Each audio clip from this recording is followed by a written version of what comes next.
Hey guys, it's Eric, owner of Farpoint Farms, and today I'll be doing an installation video and review of the Nitize Innovations LED Upgrade Combo 2. Now this fits the ever popular Mini Maglite, which has been around for years and years and years and years. I received a lot of these over the years as gifts in the automotive industry. Sometimes they'll be labeled with one of our clients' names or something like that, or we'll have a Windsor product or even Cornwell or whatnot. They're good little tools. Valvoline, I know, handed them out at Christmas, so I must have half a dozen of these things. And what I do with them is I usually throw them in the car, have one in each car, and keep one in the garage, keep one in the barn, keep one in every room of the house, really. And then, obviously, over the years, these have become kind of obsolete in the sense that technology has marched on. They have a nice xenon bulb in them, and they do work. They're kind of, we'll do a before and after comparison so you can see, but they have their charms, but technology has really moved on, and LED is where it's at. So anyway, I picked up this kit. I got a couple of them to do some upgrades on there. Let's see if I can get a good focus on that. There, take a look at that. And this was less than $7. This was on sale for $6.99, so not a bad deal. It is only 30 looms, so you're not going to be noticing some giant difference. If you're looking for something, in the 70 to 100 range, you probably just want to go ahead and get yourself a Mini Maglite LED. The Pro model, I think, is putting out over 100 looms at this point. But this is for someone like me who has a bunch of these old ones laying around. There's nothing wrong with them, and just wants to, squeeze a little more life out of them. There's the back side of it there. It is focusable. It's adjustable beam. I'll show you in the second half of the video how that works. But installation of these things is kind of tricky. So I figured I'd go ahead and show you how easy it is. Now here's a completed finished one. There's not a lot of difference that you can tell other than it has this black cap here. And that's a push button, which is kind of a neat upgrade.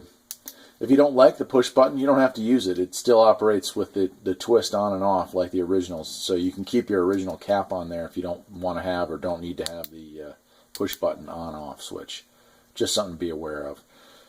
Okay, so let's go ahead and get started. First thing we need to do is open up this package. And of course, it's one of these things that's set up to keep kids from stealing it. So they make it a little hard to get into. Once you've got it opened up, though, separate that out, and there's our pieces. Now the instructions are kind of pitiful too. This has to be the smallest instruction manual I've ever seen, and I'm not joking. This is it. There it is. not too great.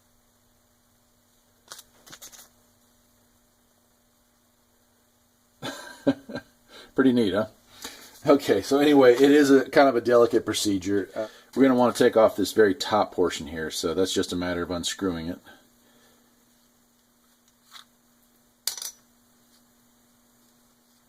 Okay.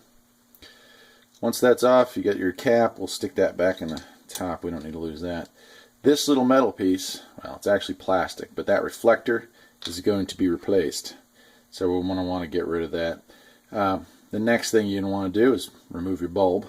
Now I'm hanging on to all this old stuff, so at any time I don't like it, I can go back and switch back to the old style. Now you'll need a little screwdriver, but down in here, if you can see that, there's a little plastic piece right like that, and that just comes out of there. Okay. Reassembly is not much different. Put this down here. We have our actual LED, which is sitting in this little plastic base, and this, it's directional. So if you put this in and there's two little holes down in there and it doesn't light up, matter of fact, to make this easier, I'm going to take the base off as well. That'll expose this, make it a little easier to see. Okay. So you have your two pins, and right in there you have two as well. You're going to put that in there. Now if I put it in backwards, 180 degrees out, the unit will not light. So that's how you know you got it in right. That's why I left the batteries in, just for ease of use.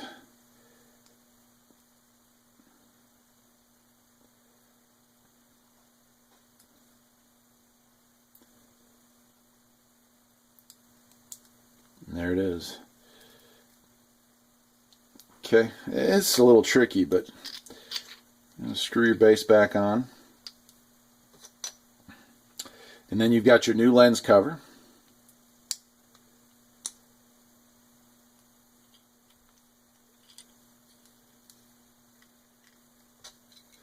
Oops.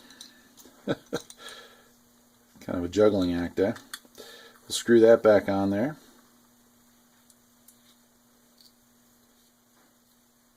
And that's it.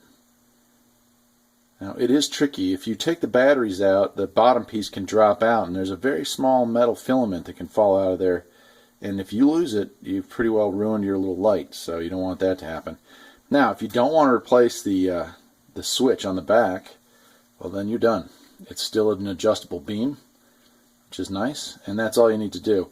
I am going to put the switch on, but again, I'm not going to throw away this one, so I'll have it in case I want to go back to the old style. And it's just a matter of screwing that on.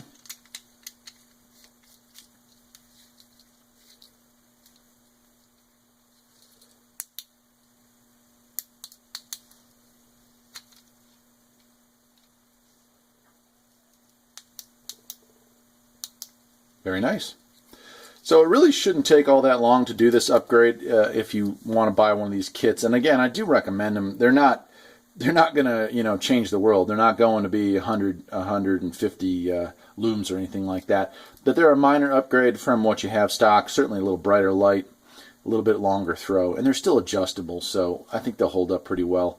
So let's go over. We'll turn the lights off. We'll go over to the garage door, and we'll see how they perform. I got an original one and this one. We'll see the differences. Okay. Okay. So for a little before and after, let's try the original Maglight first. Illuminate.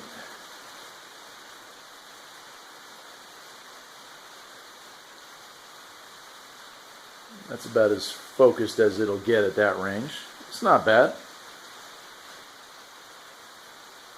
Now let's try the upgrade.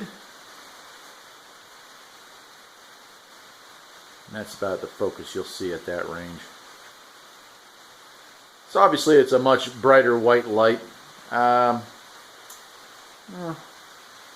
It definitely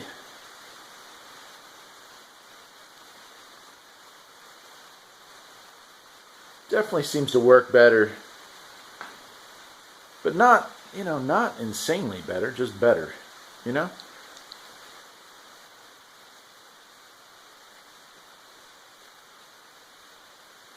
Make your own judgment call on that one. The beam is adjustable. Obviously you can focus it too far out and come back in a bit. There they are at a much broader focus there.